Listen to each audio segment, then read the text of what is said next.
नमस्कार मित्रांनो, स्वागत आहे आपलं वंदीव नर्सरी यूट्यूब चॅनलमध्ये। मित्रांनो, आपण वेगवेगळ्या प्रकारचे व्हिडिओ बनवत असतो। आपण बोन्साई विषयी काही व्हिडिओ बनवले आहेत। खऱ्या अर्थानं पाहायला गेलं तर बोन्साई झाड बनवत असताना जे बोन्साई झाड असतं तर त्याला चौही बाजूने सर्व बाजूने ज्या मुळ्या फुटलेल्या असतात तर ते झाड आपल्याला चांगलं पाहायला भेटतं। तर काही झाड बनवत असताना काय होतं की एका साईडला मुळ्याच फुटत नाही, एका साईडला जास्त मुळ्या राहतात, एका साईडला कमी मुळ्या राहतात। तर ते कशा फोडायच्या तर ह्या आपण व्हिडिओमध्ये पाहणार आहोत।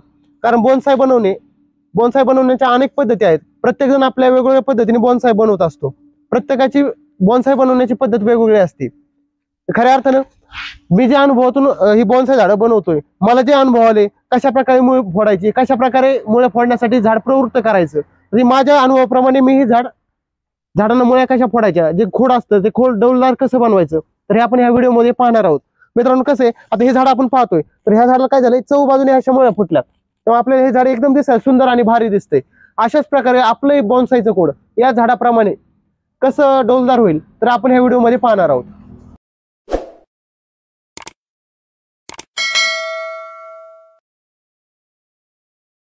मित्रांनो, आता आपण जे पाहणार झाड आहोत ते वडाचं झाड आहे।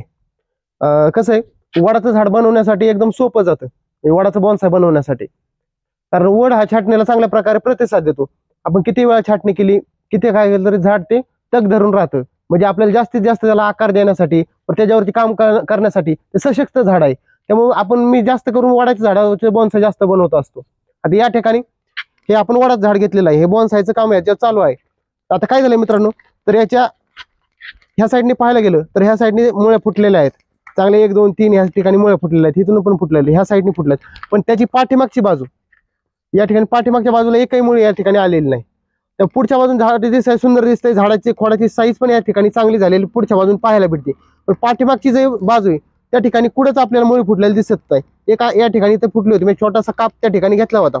तर आता आपण या ठिकाणी कशा मुळ्या फोडायच्या ते पाहणार आहोत। काय करायचं मित्रांनो, चाकू घ्यायचा, चाकूच्या साहाय्याने तर काय करायचं, थोडं या झाडाला खरचोटायचं।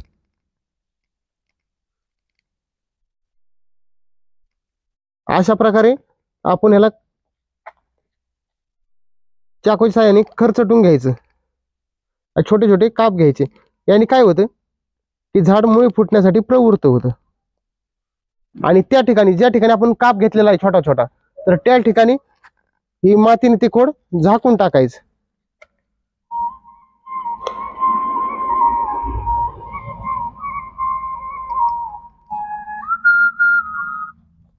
मातीच्या साहाय्याने असं या प्रकारे झाकून टाकायचं खोड। आणि झाकून दिल्यानंतर याला वरचीवर पाणी द्यायचं, हे उलट व्हायचं। म्हणजे काय होतं, या बाजूपासून मुळ्या फुटण्यासाठी चालू होते आणि एक 15-20 दिवसानंतर तर याला मुळ्या फुटण्यासाठी सुरुवात होते। आणि मुळ्या फुटण्यासाठी सुरुवात झाली की एक 1-1.5 महिन्यानंतर मुळ्या खालपर्यंत जातात आणि त्यानंतर वरची माती धुवून काढायची, आतली माती सगळी स्वच्छ करायची। म्हणजे काय होतं, ज्या बाजूला मुळ्या फुटलेल्या आहेत त्याच्या विरुद्ध बाजूला आपण या प्रकारे या पद्धतीने मुळ्या फोडू शकतो आणि 100% मुळ्या या पद्धतीने फुटतात। पाहायचं असेल तर मी तुम्हाला काही झाड आहेत त्या प्रकारे मुळ्या फोडलेले झाड तुम्हाला या ठिकाणी दाखवतो। आता हे बोन्साई झाड आहे आपलं, तर हे पाहायला गेलं तर ह्याच्या सर्व बाजूने मुळ्या फुटलेल्या आहेत, हे सर्व बाजूने ह्याच्या मुळ्या फुटलेल्या आहेत। त्यानंतर हे झाड आहे बोन्साईचं, ह्याच्या सुद्धा सर्व बाजूने या ठिकाणी मुळ्या फोडलेल्या आहेत। भरपूर मुळ्या फुटतात, असंख्य मुळ्या फुटतात। खालच्या बाजूला त्याच प्रकारे मुळ्या फोडलेल्या आहेत। आता मी तुम्हाला जे सांगितलं तर तो प्रयोग आपण ह्या झाडावरती केलता, तर ह्या सर्व बाजूने ह्या मुळ्या फुटलेल्या आहेत। त्यानंतर हे झाड पाहू शकता। म्हणजे आपण जे पद्धत आतापर्यंत तुम्हाला सांगितली तर त्या पद्धतीने मुळ्या फोडायच्या असेल तर हे झाड आपण पाहू शकता। हे झाडाच्या सर्व बाजूने मुळ्या फुटलेल्या आपल्याला पाहायला भेटतील, एकदम सुंदर प्रकारे फांदीपासून पण मुळी फोडता येते। आता आपण सुरुवातीला खालच्या मुळ्या फोडून घेतल्या होत्या, तर आपण पाहू शकता सर्व बाजूने या झाडाला मुळ्या फुटलेल्या आहेत। काय होतं, अशा जर मुळ्या फुटल्या तर यामुळे काय दिसतं आपल्याला की जे झाड आहे तर ते झाड एकदम जास्त वर्षाचं दिसतं आणि चांगल्या प्रकारे त्याला पारंब्या फुटल्या, चांगल्या प्रकारे मुळ्या फुटल्या तर एकदम जबरदस्त झाड आपल्याला पाहायला भेटतं।